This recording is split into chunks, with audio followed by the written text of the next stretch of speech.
and then just dream ridiculously big and keep asking yourself what else is possible and how can I make this happen? How could I create this abundance in my life? Where I'm going with this, you'll find that 90% of the things that you stress about are never going to eventuate. You could never possibly think about every option that's going to happen to you. So when you understand that there is an infinite number of possibilities that could happen on your timeline, you start to realize that there is no point fixating on any one of them because you're creating unnecessary stress for yourself. As Alan Watts says, drift like a cloud and flow like water. You're just moving through life as it happens, but you're kind of, in a sense, you're creating your life, but then you're not letting hurdles stop you. Get a journal and just write 3 things that you think upset you today, that you thought you should have chose the other option, or you wish you did this instead of that. And instead of doing that, write what happened because of that and start to become grateful for that thing having happened to you. Being thrown in the deep end, I believe, is one of the best ways to learn. If you believe in yourself to actually learn, when you feel these feelings arise, like you're being attacked or like you're not worthy enough, is you just shut your eyes and feel into that sensation on your body. If you can just be with those, just observe them, be like the silent observer of these negative thoughts, but also just feel those sensations that are arising in your body, you'll notice that within a minute to 5 minutes, they'll just dissipate. Hey guys, welcome back to the Stillness Everyday podcast. Today, I don't have a guest with me. I'm going to be talking a bit about my life and how I manage projects, how I deal with emotional reaction to stress, and how I just keep moving forward day to day with my life. One of the questions that's been asked to me is how year on year I manage to continue to create more and more things in my life. So whether it be construction or business, I tend to have between 5 or 10 projects on at any one time. And I suppose to a lot of people, it would look like there would be a lot of stress to deal with, and it's probably not something that a lot of people are comfortable with. And I think once you develop your mind to start perceiving these hurdles, which would once create a lot of stress in your life as teachers for growth, then you can create ways to move through those obstacles a lot better. So I'll give you an example. I was renovating a house last year, and before I start a project, I generally calculate the risk involved versus the reward to make sure that the reward will far exceed the risk that I'm going into, so that I'm comfortable and I have a buffer because nothing ever goes to plan. So I'll give you an example. When I was renovating this house last year, I calculated the budget, the maximum budget that it could be to finish the project. There was a lot going on with supply issues with materials, and all tradesmen were busy, so it was really hard to actually get it done. The budget started to blow out, and I don't think out of everything I was doing last year, nothing actually kept me up other than that renovation.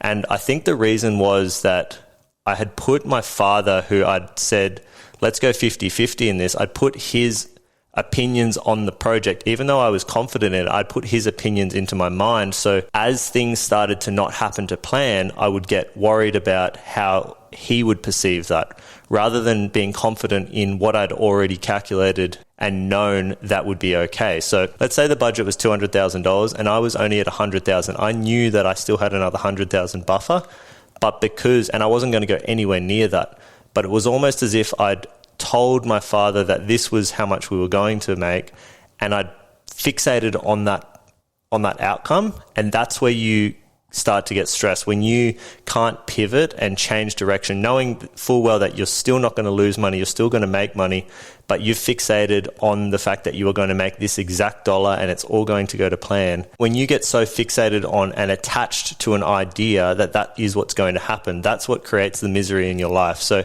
I think it's this ability to be able to trust in yourself whilst also being okay with what happens. Because I was attached to what I'd told my father that we were going to get out of the end of the project, I was keeping myself up at night. I remember there was like 3 or 4 times I woke up at midnight, and it never happens to me. I would never wake up stressed. And every single time I'd get up and I'd just get a piece of paper out and I would write down a huge list of everything that had to happen, and I would, maybe I'd calculate some things. I would make sure that everything in my mind was out on the paper and I could see it and it was going to be okay. So when you're in that situation, this is one one thing I will recommend is just get everything out of your head onto paper. But what I realized is, one, I wasn't planning enough for all these changes that were happening. So you just have to continually be updating your plan.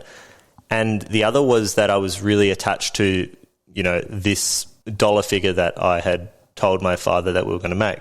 So anyway, at the end of the project, what ended up happening is the value of the property actually ended up making more. So although the budget had gone over a little bit, the value of the property went up in that same percentage anyway. So in the end, it didn't even matter. Where I'm going with this, you'll find that 90% of the things that you stress about are never going to eventuate. They're always just created in your head, but don't actually come to fruition. So you waste a lot of time in your life worrying about things that will never happen. So the number one reason I believe that you shouldn't worry about things that might happen, you want to be risk adverse. You want to know what could happen, but you never want to fixate on that outcome, because there is an infinite number of possibilities that will occur in your future. You could never possibly think about every option that's going to happen to you. So when you understand that there is an infinite number of possibilities that could happen on your timeline, you start to realize that there is no point fixating on any one of them, because you're creating unnecessary stress for yourself. You couldn't possibly, even if you spent the rest of your life thinking of all the options that could happen on this one given situation, you would never be able to think of them all. So to be able to just, as Alan Watts says, drift like a cloud and flow like water, you're just moving through life as it happens, but you're kind of, in a sense, you're creating your life, but then you're not letting hurdles stop you. So as water kind of moves through a creek, it doesn't stop when it comes up to a bunch of boulders. It just kind of moves around them. So you need to be able to change direction at all times. But once you kind of understand that there is no point fixating on one option, because you'll never be able to fixate on the other million possibilities, you start to just be okay with what path you're taking, if that makes sense. You're comfortable in your direction, and it allows you to keep moving forward. So when it rains, it tends to pour. So when one thing goes wrong on one project, I tend to have, 2 employees quit, and then it's there's no problem that's bigger than the other one, if that makes sense. So even the thing that you thought was the worst possible situation will end up, there'll be some light at the end of that tunnel that will make you look at it and go, okay, well, that one wasn't even that bad. That was actually the best thing that could have ever happened to me. And the more you move through these hurdles, the more you realize that all of these hurdles are actually possibilities for growth, and they allow you to move forward quicker. So I guess when I have heaps of different things on and heaps of different problems, I'm actually just multiplying those possibilities quicker than your average person that would stop and kind of sit there and calculate all the risk of this before actually moving forward. So I think the more you can develop confidence in yourself to move through them, the more you'll realize that you can move through all of them and continue to move through all of them, and you'll just multiply your abundance in your life. Now, what this does is it starts to rewire your brain. So when things like this happen to me, that's why the one with that renovation was kind of strange last year, because that doesn't generally happen to me. I wouldn't stay up at night. I wouldn't worry about things. So once you go through so many different hurdles and so many different stresses, you start to rewire your brain not to react emotionally to these situations.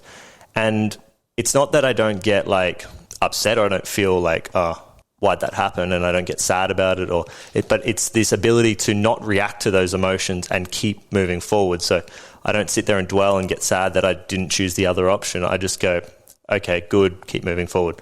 And once you rewire your brain, it just starts happening without you having to consciously process. So your unconscious program of your mind is to just move forward rather than to just react in victim mentality. And you start to become grateful for all these things that happen to you, because you understand that the growth that's coming from it far exceeds the worst possible outcome that you thought was going to happen. This is definitely something that I developed from using a journal, not the journal that we sell, but that's why the journal that we sell was created, because the ability to sit down and write down your problems and instead of writing down why you're upset that this didn't happen and why these things always happen to you and playing on the victim mindset, you actually pivot that and convert it into why you're grateful that this happened. So the more that you can start to perceive obstacles as your greatest teachers and the things that allow you to grow, the more grateful you are for everything that comes into your existence, into your world. So I would recommend that if you are new on this journey and you actually don't perceive the world like this, get a journal and just write 3 things that you think upset you today, that you thought you should have chose the other option, or you wish you did this instead of that. And instead of doing that, write what happened because of that and start to become grateful for that thing having happened to you. The more you can rewire your brain to just be grateful and appreciate life, the more content you'll be in your day-to-day, and you won't worry about doing that thing that you've always dreamed of doing that you just didn't think was possible, because by just going after it, it doesn't really matter. You'll learn that it doesn't matter if it doesn't happen, because you're at least trying.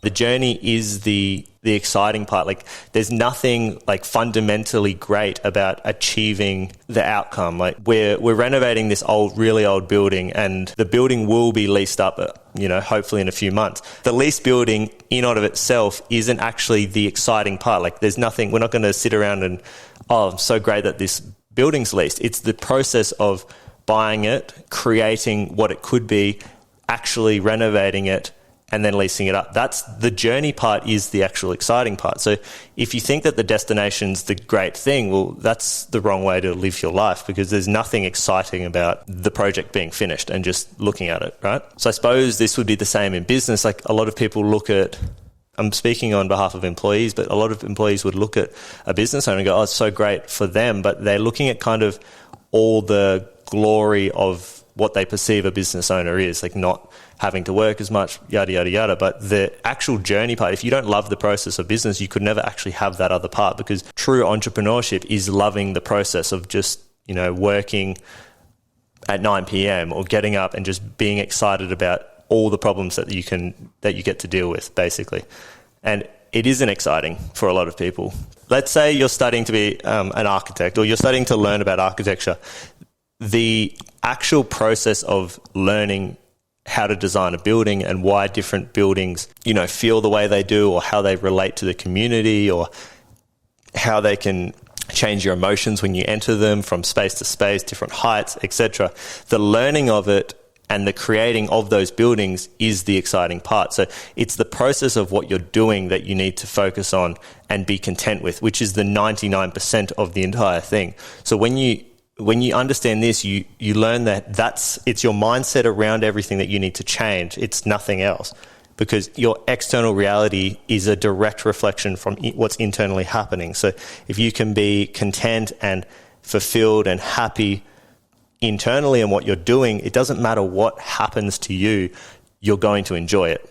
So another example would be, I know I've actually seen this quite a lot, and it's when people start out a new job, and something that I tend to do, which doesn't really sit well with a lot of people, but it's how I learned. So it's kind of, I suppose, I learned that way, so I just pass on that method of learning as well. But as you've listened to the rest of this, you can kind of understand why I do this. But being thrown in the deep end, I believe, is one of the best ways to learn, if you believe in yourself to actually learn what it is that you have to learn for that job. So I think when you're starting a job, the best thing you can do is go into it with the mindset of, what would it take for me to learn this the quickest possible way, basically. And let's say you're starting to work for a marketing agency and you've never picked up a camera before, but you're super passionate about video and you really want this job. You really just want to learn how to be a great film editor and filmmaker.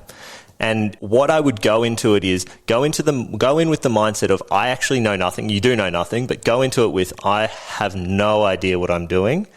And every single question that you could possibly ask that comes up in your head, just ask it. Like, there's no stupid questions, because I think people, they fear being shit at things. And that's the problem. Like, I have been building for, I don't know, maybe 5 years. And prior to that, I've been around it for a long time, because my father was in the industry.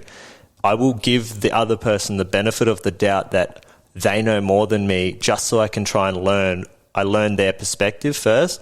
I won't just trust them blindly, but I'll listen to them, and I'll try and understand what it is they're trying to teach or what they're trying to say before I have my opinion. And I think that's what there's this kind of ego where it's a good example is in jiu-jitsu. Like if you're a white belt and you're trying to prove yourself against a black belt, it's like, we know that you're 10, 15 years behind the black belt, and they also know, and they know you're a beginner, so why are you trying to prove you're a black belt? It's like, you should humble yourself enough to be able to ask the right questions to learn from this person, rather than covering up the fact that you don't know it. So I would, if I was going onto a new job, know that employee knows that you aren't good, because you've had an interview and you've told them, maybe you've told them, you've extended the truth a little bit, and you've told them that you've had, a little bit of experience, but you're not great. So they know you're probably not great because you've just started.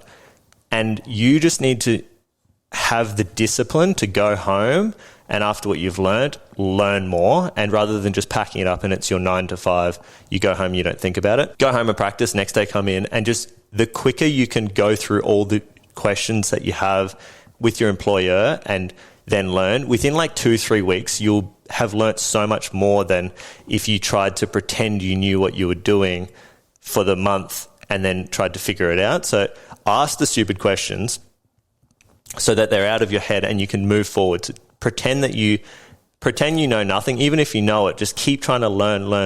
And I think if you have the mindset of, I'm going to figure this out and I'm going to be great, and I don't care if anyone knows that I'm shit right now, because in 6 months I'm going to be great, you will be amazed at how quickly you can move through a company or move up or get pay rises. Or don't be worried about not being good that first day. I do employ people that know nothing over people that know things in some situations, because their mindset's better. They will learn quicker, and then they will be, the mindset of the individual is far more important than what they actually know at that moment, I believe anyway.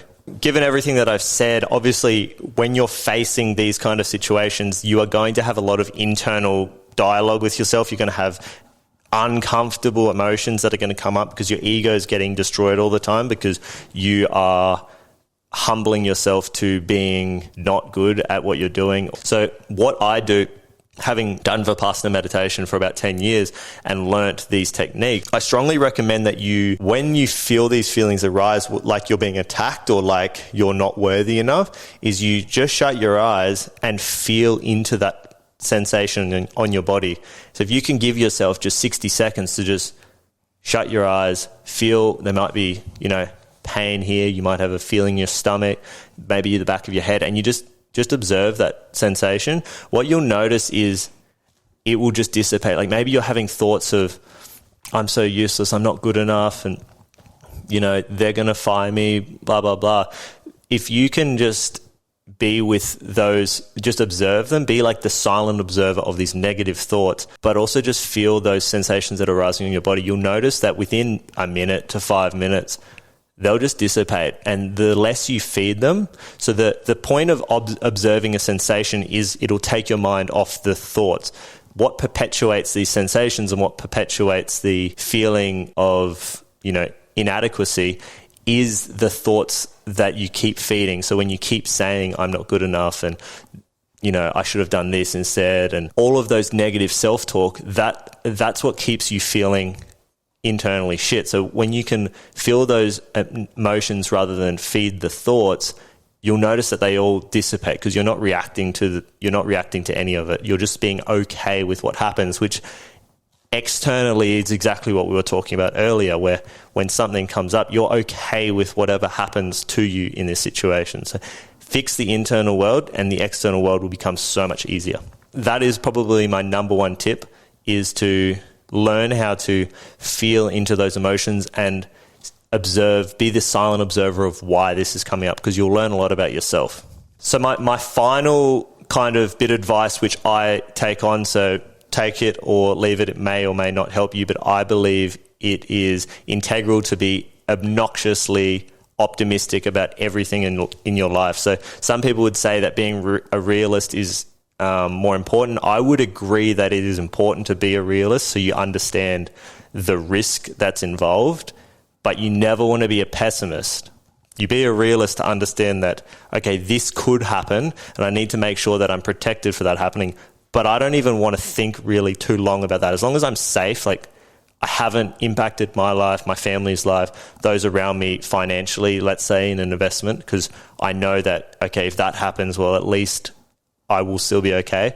Then I want to reach for the stars. Like I want to, what else is possible in this situation? How can I make this the greatest thing ever? Because then you're opening up this possibility of so many different great things that could feed into what you once thought was this big is now infinite. So when you're dreaming, when you're trying to create that life that you want, dream the biggest you could possibly dream and just keep, how could I 10x this? How could I 100x what I thought was possible in my life? And obviously then calculate, the things that might go wrong, the things that, you need to pay your bills, et cetera, so you're not on the street. Make sure you're comfortable and then just dream ridiculously big and keep asking yourself what else is possible and how can I make this happen? How could I create this abundance in my life? First tip we've got was to learn how to control your internal dialogue through self-observation of sensations on your body and just being the silent observer of this negative self-talk. The second is to start a journal practice where you can see the obstacles and write down what you're grateful for them having happened. So then you learn to rewire your brain to only be grateful for everything that happens in your life. And the third is to just, be obnoxiously optimistic about everything so you can create abundance for yourself and everyone around you. I hope these 3 tips that I use in my day-to-day life help you create more stillness in your everyday life as well.